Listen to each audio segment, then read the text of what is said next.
A little bit of background on my eye. I was premature when the doctors brought me out. They left me on a table. One of the doctors put a bulb wrongly near me, fell, hit my eye.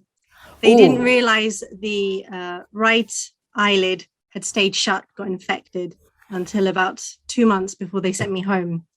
Wow. And then they said, oh, you have an infection, clean it, it'll be fine. It didn't. It affected my eyesight, never recovered. So I now have, which I've learned from you not to call it that, but till today it was the good eye and the non-existent. Oh, okay. It's the right eye?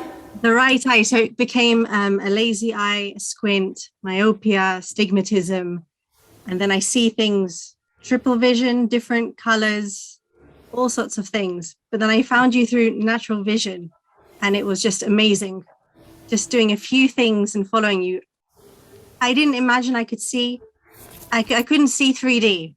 I couldn't tell the difference between anything. It was colors. And I can see things. When I'm talking to someone, I see a person.